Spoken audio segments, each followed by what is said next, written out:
What's up, guys? Welcome back to TSI Talks, August 3rd edition. I'm Will Liu, head writer of the Sporting Inquiry. And I'm Chris Baker, co-founder and writer for the Sporting Inquiry. Hi, Charlie Noodleman, editor for the Sporting Inquiry.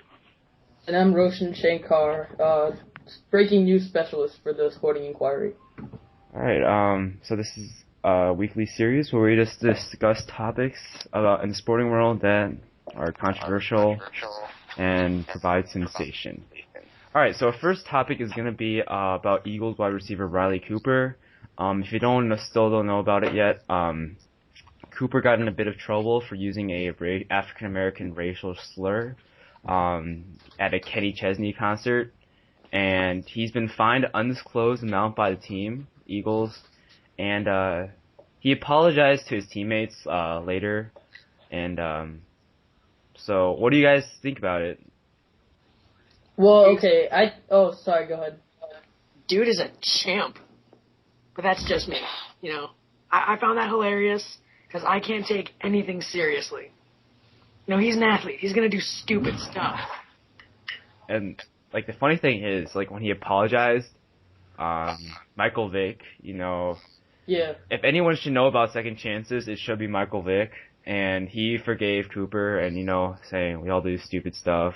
Yeah, I saw the apology. I felt it was pretty sincere, and I could tell, we know at the concert he had been drinking, and obviously he wasn't completely in control of the situation, so I think, after listening to his apology, I definitely believe him. He seems like a good guy, but, having said that, if Jeremy Maclin wasn't injured, I wonder if his penalty would have been more severe. Because right now he's detrimental to the team considering their head wide receiver is out. So so Cooper is projected to be a starting wide receiver. So I mean, do you think the league should fine him, or because I think he's been fined by the Eagles, but the league said that they'll make no further comments or penalties over this. But I think the fine is enough. I don't think he needs anything in addition to that. Hopefully the fine, I believe it would probably be a pretty decent amount considering the outrage that is sparked from this controversy. So I think personally that's enough. Yeah, alright, so Does also in their offense though? What? Does a wide receiver even matter in that offense though? I guess, maybe. Well, I mean, I don't know what Chip Kelly wants the Eagles to do, but the thing is, even though he apologized, I'm sure, many of his teammates, and the NFL has a lot of African Americans in it, 70% or something, I don't know, but, I don't know if a lot of his teammates will, forgive him if that'll, spark something in the locker room, because, there's already been a lot of Eagles that said, that they don't like that, and, I can understand. We'll see how that turns out. It's probably just going to be another, bad season for the Eagles, but, we'll see. Yeah. Make a good point there. Definitely, I think they kept him, they only fined him, they didn't do anything else because of that Maclin injury and how they're going to need him. Yeah, exactly. The Eagles won't, suspend him because that would just hurt themselves, so we'll see. Yeah. What it all comes down to is just get over and play good football, I guess. Mm-hmm. Alright, and then next we're going to talk about the coaches poll, which was just released, and top 25 college football teams heading into this next season. And Chris, your first thoughts? Alright, I think that they ranked Stanford too high. The top 5 is Alabama, Ohio State, Oregon, Stanford, and Georgia. If you ask me, Stanford should move with Georgia really quickly to make Georgia number 4, and then I'd put South Carolina to round out the top 5 because that's a scary team. Yeah, South Carolina right now is at number 7, and what do you think about Alabama being first? Do you think they'll be able to repeat again? Oh God, no. Jadeveon Clowney and that South Carolina defense is going to give Alabama some trouble if they have to play each other. Georgia will give them some trouble, and so will Texas A&M. We saw what A&M can do to Alabama. And thankfully, Ohio State has the easiest schedule I've ever seen in my life. They could be ranked number 1 any day of the week, too. Yeah. Because they have a good quarterback and a great coach. Wasn't USC ranked number 1 like heading into the last season, and then they yeah. Well, I want to say it was Alabama again. I'm not sure. Consistently at number 1, so yeah. Because America has a crush on them. But because if you look at it, that team's not going to be that great. They lost most of their offensive line. They lost their starting running back, even though T.J. Yeldon has proven himself. So yeah. Speaking of Eddie Lacy, did you guys see that one viral photo of him with the Packers and he's super fat? Yeah, he looks like an offensive lineman. Yeah. Oh, I've seen that. Yeah. But, the thing about that is they're expecting him to be the third down back, the goal line back. So if you see that train coming to you, that brick is going to fall forward, not backward. Yeah. So, so Justin Franklin looks to be the starter coming out of that camp. Yeah. So. So back to college football. So Chris, who do you think your predictions for this next season, the upcoming national championship game? The only team to go undefeated will be Ohio State. All right, and who do you think they'll face in the national championship? Oregon. Okay, yeah, I know you guys are expecting that because I'm an Ohio State fan, but look at their schedule. Look at their schedule, then look at their conference, then think about it. All right. Big Ten is a great basketball conference. But in football, yeah, it's I'm really weak in football. Yeah, it's like the ACC. So. Yeah, their only competition, Michigan, and that's not saying much. It's really not. What do you think about Northwestern being ranked number 22? That's a surprise. That's a big surprise. Yeah, I mean they made the Orange Bowl. Oh no, that was Northern. That was my bad. Northwestern, they went 10-3. Yeah. They made a decent bowl. They didn't make anything BCS, but they made a good bowl. And fun fact, going to the Northwestern Ohio State game this year. That's so cool. Get to see the teams in action. But one other surprise that I missed was Northern Illinois didn't make the top 25. Yeah, speaking of Northern Illinois. Big surprise. Yeah, they didn't make the top 25.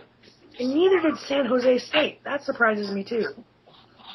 Because both teams are really good, had great records last year, and have up-and-coming quarterbacks in Jordan Lynch, and I don't know San Jose State's quarterback, but he's expected to go high in the draft because of his rocket arm.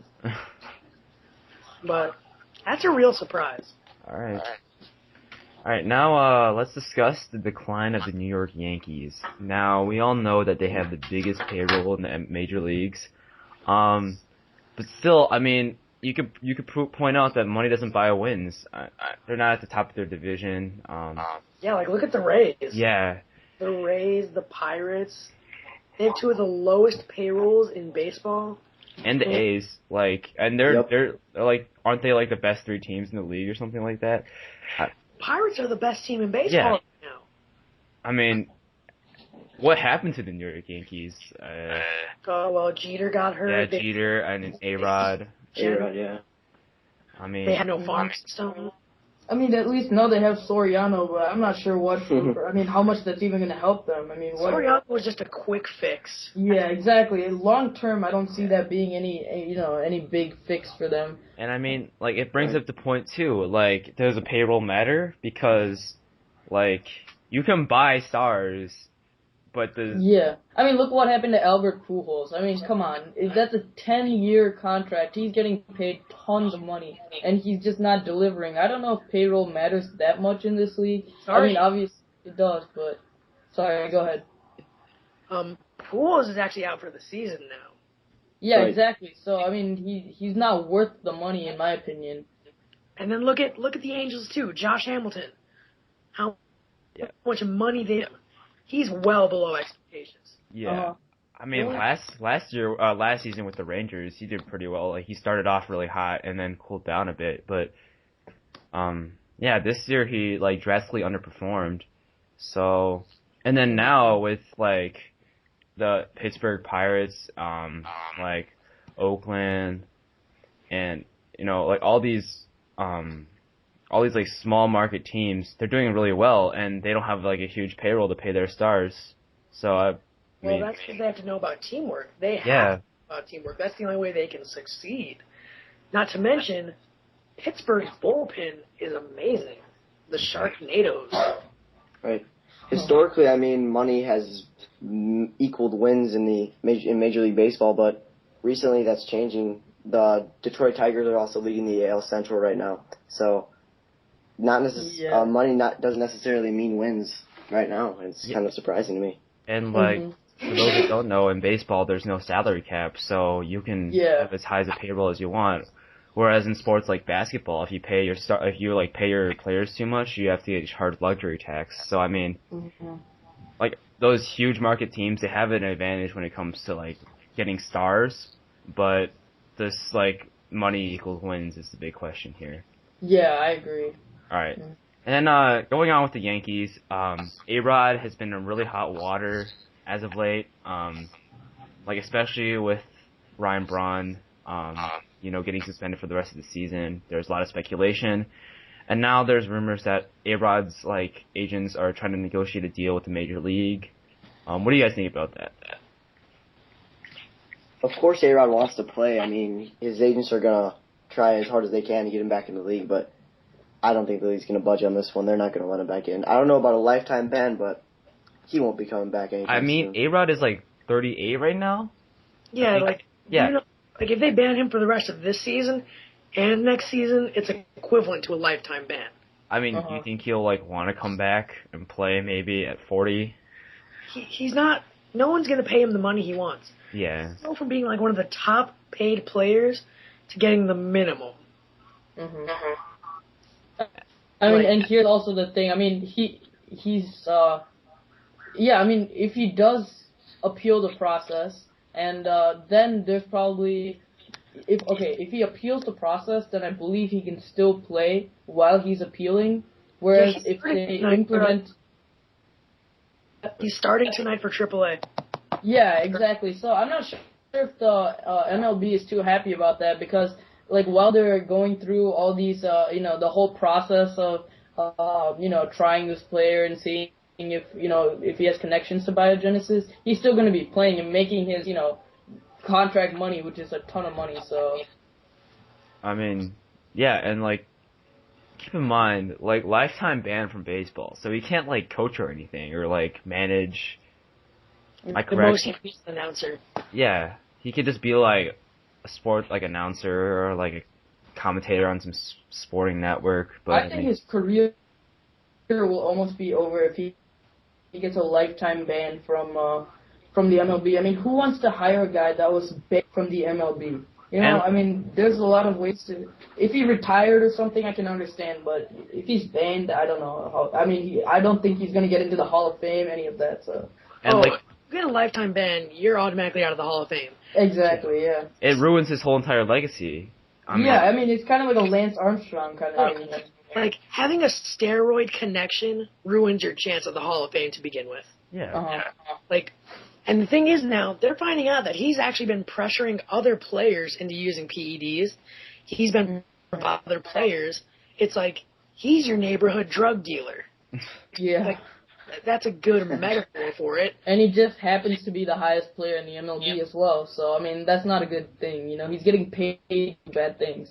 And he's not delivering either. I mean, he's not playing at the best, skill either. I wouldn't put him in, the top 5, top 10 players right now. For the most part, he's not playing. Yeah, exactly.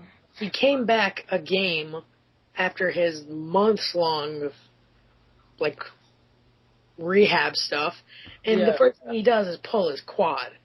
Yeah, I mean, he's not worth the money right now at this point, and I mean, connections to the drugs and everything, I just don't see it. Yeah, and I like how Roshan brought up like a good point. He's kind of like Lance Armstrong, Lance Armstrong, American icon, like conquered cancer, won like 7 Tour de France's, and then he got he got discovered for cheating, and like. It ruined his entire legacy, and And so it could be the same with A-Rod. A-Rod, one of the most iconic baseball players today. If you ask someone who doesn't know a lot about baseball, and they'll probably list a few names, A-Rod will be one of them. And so Yeah. I wonder how that'll affect everything that's going on. So Yeah, definitely. I definitely agree with that fact. Well, like, if some people consider A-Rod as one of the best players of the century, and I mean, yeah, he's just known as this iconic figure in sports, not just in baseball. So we'll see how this affects his legacy in the long run. I mean, we'll see like what happens too if he gets like suspended or not, because I know Chris was talking about earlier about pay and like will he be able to accept like not getting paid? I mean, Well, Yeah. like now that you think about it, he's 38. He's in it for the money. yeah. Like you already know that his records are not going to be looked at. If by some off chance that he does break the home run record, it won't be recognized. Because me and my dad were actually having a conversation. If you took out all the steroid users, Ken Jr. would be like number 3, and right now he's number 7. So Yeah. that's like thing. It's like Ken Griffey's only hit like 600 something home runs. Oh. Alright, yeah, so I mean steroids has always like been a problem in baseball. It's kind of unfortunate to see like some like great baseball icons like Ryan Braun and A-Rod just getting in trouble with steroids. But we'll see. We'll see how this all turns out. After A-Rod, you have to wonder who's next. Yeah. Is it going to be Bartolo Colon? I mean, A-Rod and Ryan Braun were like the two biggest names when biogenesis was first uncovered, but yeah. I mean, like, the whole steroid thing is not. It's been in the MLB since steroids were thought to use. And so far, the list of accused players that I've heard is A-Rod, Braun, Melky Cabrera, who's already been suspended for PEDs. So, yeah. Right. I think that about wraps things up. Thanks for joining us, guys. Make sure to check out our website. And yeah, so thanks for listening to TSI Talks, the August 3rd edition. See you guys later. Thank you.